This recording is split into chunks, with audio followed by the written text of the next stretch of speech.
आज हम अध्ययन करेंगे मुद्रा का अर्थ, परिभाषा एवं मुद्रा का कार्य। मुद्रा वर्तमान आर्थिक जीवन का एक महत्वपूर्ण अंग है। प्रत्येक व्यक्ति मुद्रा से परिचित है तथा इसका उपयोग करता है। मुद्रा का प्रारंभिक रूप वस्तु मुद्रा था, अर्थात हमारी दैनिक जीवन की सभी आर्थिक गतिविधियों का आधार मुद्रा ही है। अब हम विभिन्न विद्वानों द्वारा दी गई मुद्रा की परिभाषाओं का अध्ययन करेंगे। प्रोफेसर वाकर ने मुद्रा को इस प्रकार परिभाषित किया है कि मुद्रा वह है जो मुद्रा का कार्य करें।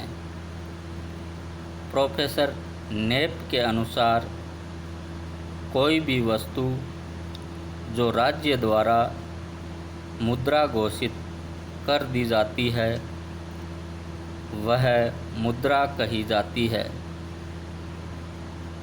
प्रोफेसर हार्ट्रे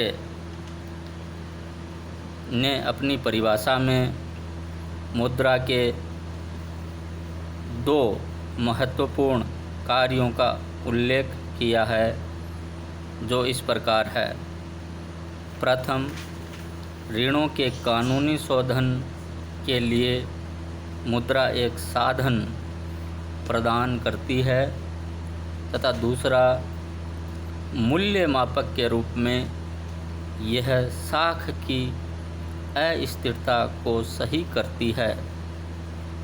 प्रोफेसर क्राउथर के अनुसार मुद्रा एक ऐसी वस्तु है जो विनिमय के माध्यम के रूप में सामान्यतः स्वीकार की जाती है और साथ ही मूल्य मापक तथा मूल्य संचय का कार्य करती है। इस प्रकार कहा जा सकता है कि मुद्रा वह वस्तु है जिसे एक व्यापक क्षेत्र में विनिमय के माध्यम, मूल्य मापक, ऋण भुगतान तथा मूल्य संचय के रूप में स्वतंत्र और सामान्य स्वीकृति प्राप्त हो। अब हम मुद्रा के कार्यों के बारे में चर्चा करेंगे। मुद्रा के प्राथमिक कार्य इस प्रकार है। विनिमय का माध्यम। मुद्रा में सामान्य स्वीकृति का गुण होता है।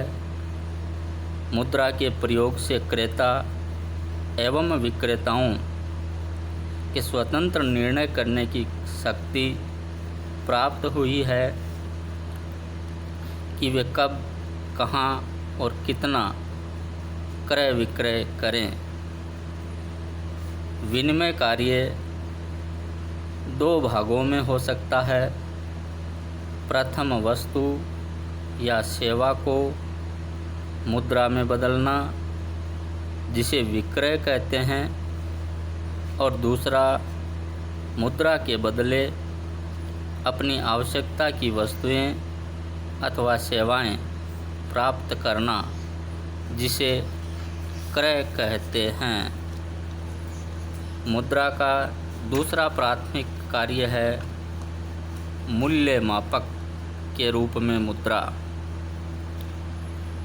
विभिन्न वस्तुओं तथा सेवाओं का मूल्यांकन मुद्रा के मापदंड द्वारा ही किया जाता है और इसी आधार पर विनिमय अनुपात का निर्धारण होता है।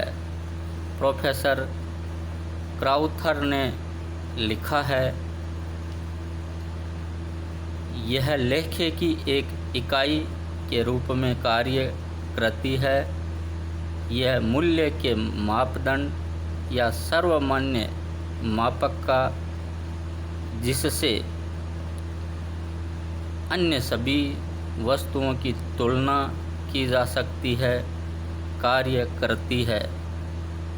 मूल्य मापक के रूप में मुद्रा ने आर्थिक लेखे को बहुत ही सरल बना दिया है, परंतु मुद्रा का मूल्य परिवर्तनीय होता है और वस्तुओं की कीमतों में समय के अनुसार परिवर्तन होता रहता है। अब हम मुद्रा के सहायक अथवा गौण कार्यों की चर्चा करेंगे। मुद्रा के कुछ कार्य ऐसे हैं जो प्राथमिक कार्यों के सहायक हैं। वे निम्न प्रकार से हैं। पहला, स्थगित भुगतानों का आधार। ऐसे भुगतान जिन्हें तत्काल न कर भविष्य के लिए स्थगित किया जाता है, उनके लिए मुद्रा ही आधार है। देशी तथा विदेशी ऋण तथा उन पर ब्याज भुगतान मुद्रा में ही तय होता है। दूसरा, मूल्य संचय का आधार। वस्तु विनिमय प्रणाली में भविष्य के लिए बचत करना कठिन या असंभव था। मुद्रा में टिकाऊपन या अक्षयशीलता का गुण है। इस पर ब्याज भी कमाया जा सकता है। आधुनिक बैंकिंग का विकास मुद्रा के इसी कार्य द्वारा संभव हुआ है। तीसरा, मूल्य हस्तांतरण का साधन। आधुनिक समय में विनिमय का क्षेत्र बहुत अधिक विस्तृत हो गया है। मुद्रा में वहनीयता का गुण होने के कारण मूल्य का हस्तांतरण आसानी से किया जा सकता है। मुद्रा के इसी कार्य के कारण आर्थिक गतिशीलता बढ़ी है और आर्थिक विकास को प्रोत्साहन मिला है।